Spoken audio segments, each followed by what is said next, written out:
Hey everyone, I'm Charting Man Dan with the Chart Guys. We ended the week with a bang as Powell spoke and markets ripped as probabilities for a September rate cut increased again. There's some rotation going on to small caps. We'll see if that can keep up. Let's get to the charts.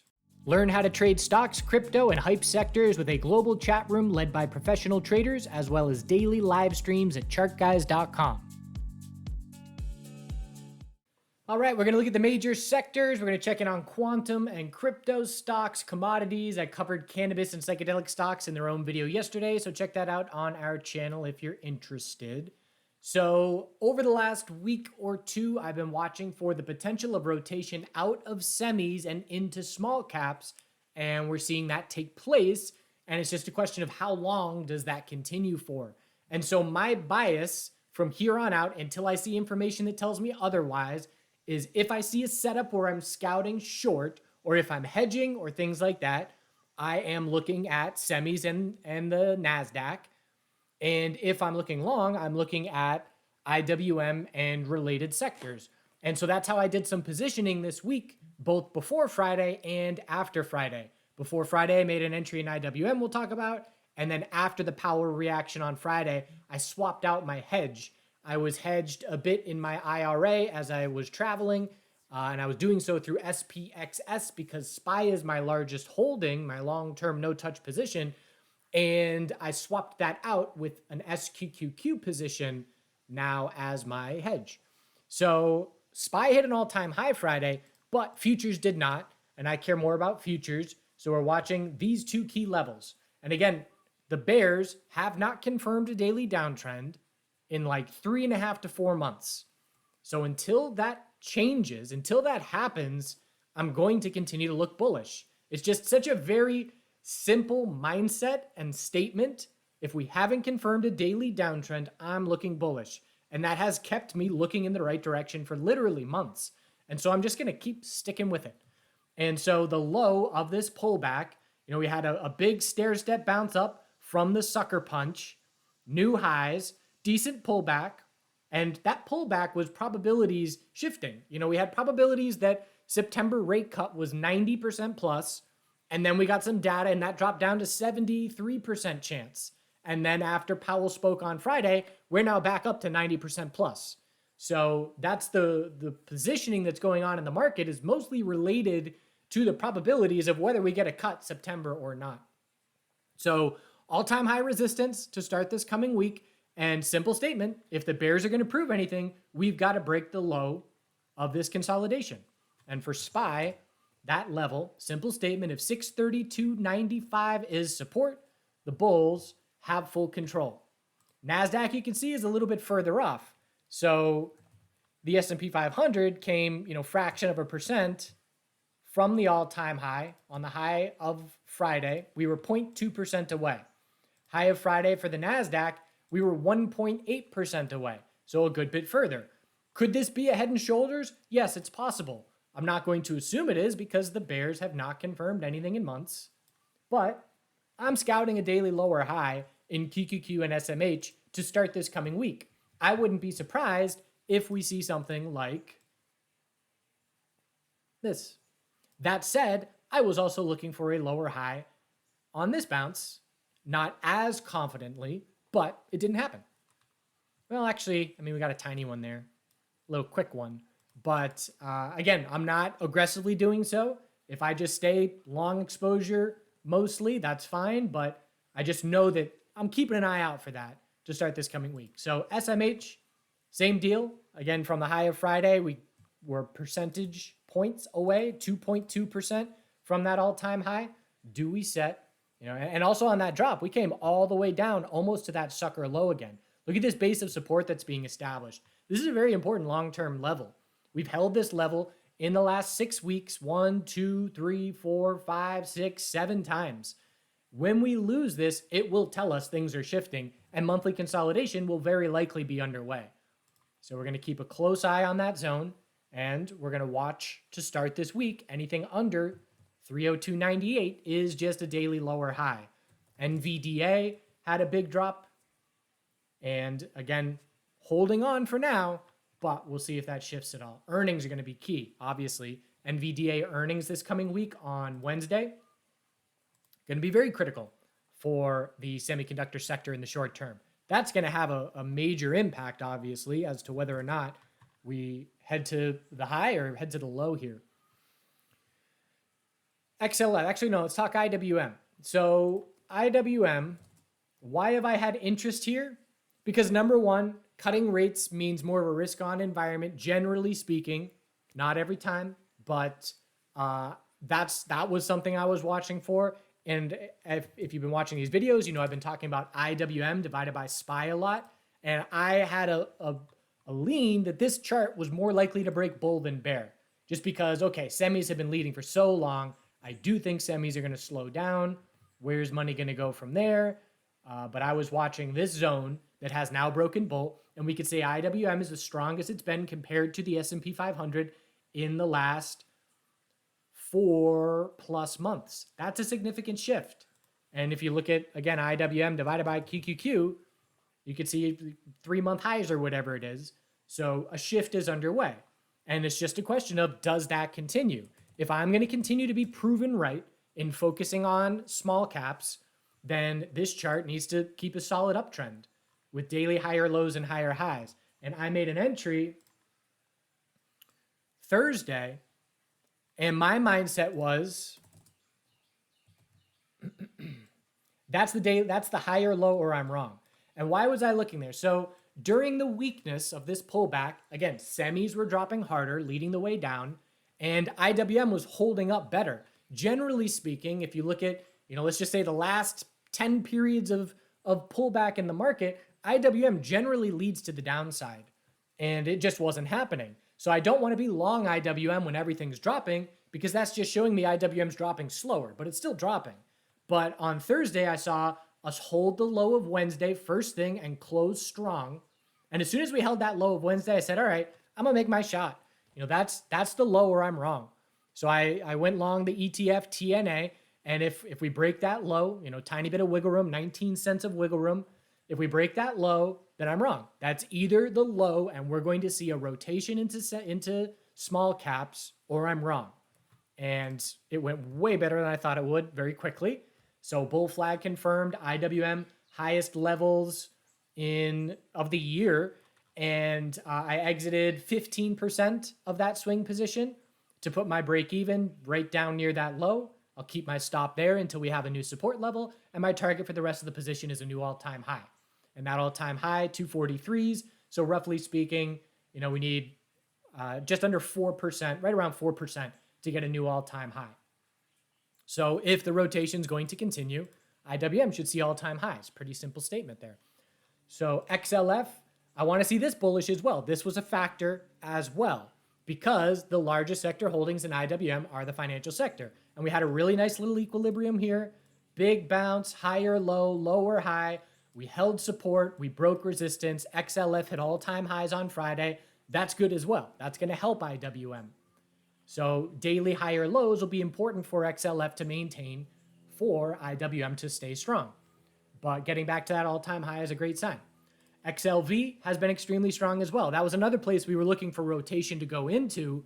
I think last week's video I was probably talking about semiconductors. Does it go into IWM and XLV and XBI? And again, the answer is yes. It's just a question of for how long. But XLV hit the highest level in months. Daily consolidation definitely won't be surprising because we have pretty much gone straight up $10. This is a major resistance level that I'm watching, up at just over 140. You can see the upper wicks the last few days. Again, getting a little tired. We're going to look for a daily higher low next consolidation, but it's a significant bounce. And again, we know bigger picture, we're watching for a yearly higher low. I'm not ready to say that's shaping up.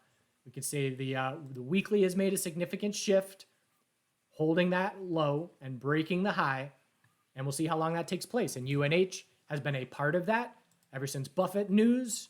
We have an hourly falling wedge that broke bull there for the daily higher low. And so it's all about this support on UNH. Look at that low before the gap fill. Bulls defended it, 294.71. We held it by $1. And if we drop and break that level, weekly consolidation will be underway, but still trading sideways. And there's some nice clues with UNH where this past week, there were just multiple days where it was glaringly showing relative weakness to the healthcare sector, and then a couple days to end the week where it was glaringly showing a little bit of relative strength. And that generally followed through. You could recognize it pre-market, and it held true through the day. So continue to keep an eye there. Again, if we do see weekly consolidation, we were talking about the potential of the inverse head and shoulders. If that were to shape up, I compared it to PEP a bit. I think in the last video, again, where PEP had this gap, and then it had the weekly consolidation, but then saw another leg up. The biotech sector is seeing some rotation as well. On that day I entered IWM, I was sitting there saying, do I want IWM or do I want XBI? It's one or the other. I want them both for similar reasons. And the reason I went with IWM is because XLV was extended and XBI has been underperforming. And my mindset was, well, XLV is going to start daily consolidation at any point here in the near term. And when it does, I don't see XBI going green while XLV is going red. It's possible that happens. I just wouldn't want to bet that that's going to happen. So that was my reasoning. Thursday was the wrong choice. XBI outperformed, and Friday was the right choice. That's the way it goes. Got to let things play out. But could this be a rising wedge? It's possible. I don't love the lack of follow through. So I'll be keeping an eye on something like this, but it's a daily uptrend. Simple statement, as long as 88.18 holds, the bulls are just fine. We hit the highest level in the biotech sector in 5+ months. So that's a good sign. The next major resistance level is in the low 94s. But again, just keeping this monthly bounce going. And look at the long term here. This is just, I think we talked about this, how this support is so critical long term. And it's possible we form a lower high compared to 105 and stay in a sideways range for a long time, but one day at a time. So that's where we stand in the sectors. And again, a major aspect of the pullback that we saw this week before Friday was we didn't get all sectors pulling back together. There was always some kind of rotation going on. On the days when semis and QQQ dropped hard on the mornings, XLV and XLP consumer staples were popping up pretty hard. So it was showing us there is still rotation going on, that we are not seeing money leaving the market right now. So as far as our sectors are concerned, IONQ, so the quantum names have been trading pretty much with the NASDAQ. And we did drop on IONQ down to the lowest level in a couple of months. And it's still a bullish chart overall. You can make the argument this is a monthly cup and handle. And I wouldn't argue against that. So definitely keeping that on watch. Mindset on IONQ, anything under 46.82 is just a daily lower high. If I want an entry here, I'm waiting till we top out. I'm scouting a daily high or low, and then I'm putting my stop under that low if it's a swing position and saying that's either the monthly high or low or I'm wrong. Otherwise, remaining patient, but the dips are still being bought in this sector. And you can look at RGTI. We had this rising wedge that confirmed. We'll see if it's now a head and shoulders type of setup. Oftentimes, rising wedges turn into head and shoulders, falling wedges turn into inverse head and shoulders. And if you look at the 2-day time frame, the question from here is that a head and shoulders? We'll see. Again, on the monthly, haven't started monthly consolidation yet. IONQ already has. QUBT already has. But again, we're just looking for monthly higher lows on these names. So unless the NASDAQ significantly weakens and starts monthly consolidation, I expect these names to hold up pretty well. Uranium, CCJ, so broke to the lowest level in a month plus, technically started monthly consolidation by less than 1%, but again, bouncing, dropping hard with the NASDAQ and semiconductors, bouncing significantly with them, but it is a daily downtrend. Bulls are going to hope, if we reject from this resistance of 76.95, they're going to hope for an inverse head and shoulders type of setup. Again, my mindset is I'm looking for monthly higher lows on uranium, or I don't take any trades. And I obviously need more pullback than that if I'm going to be comfortable with an entry. SMR has more clear monthly consolidation underway, back testing resistance as support. OKLO, not there yet. OKLO is still holding the weekly uptrend. So I'm still watching things, still patient here. We'll see. Trade's either going to come to me or I'm not going to be trading the uranium sector for a while. And that's just fine. Crypto stocks had a bullish end of the week as well. The Ethereum names have nice equilibrium shaping up. BMNR had the insane run, slow bleed, lower high, higher low, and the stair-step break was a nice signal on Friday. I didn't get it. I missed it. I was watching other things on the Powell reaction, but 51.33 shooting up, 8% real quick. And so now I'm just viewing this, again, as just an equilibrium where anything under 71.74 is just a lower high to keep tightening up. And SBET is a similar name. Again, the stair-step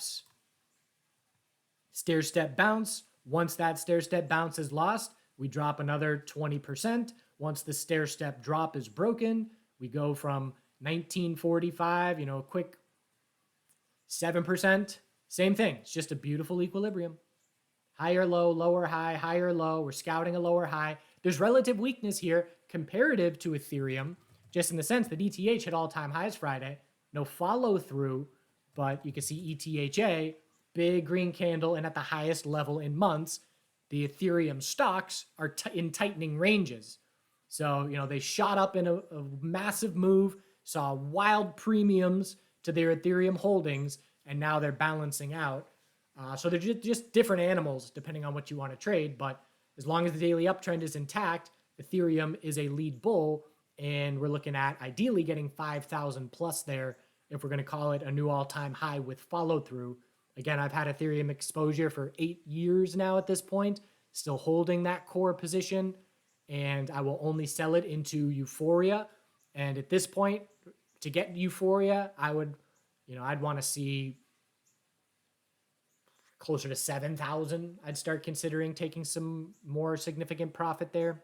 I already took a little bit of profit. I sold maybe 10% of the position when it was in the upper 3,000s, I think. I forget. But trimmed a bit of long-term crypto positions into this cycle. So I'm in no rush to trim more. I've held through 2 bear markets, those positions. I'll hold through another one. All right, commodities, dollar. Weekly EMA 12. How long have we been talking about this? If weekly EMA 12 is resistance, nothing is changing, okay? Done my analysis. Gold. Getting so tight. I thought the break was coming in August. It still could, but it's looking like early September. Again, this is the tightest gold has been in so long. And we keep grinding that weekly EMA 12. And this break is coming. The miners are trying to break bull first. They've had a great follow through.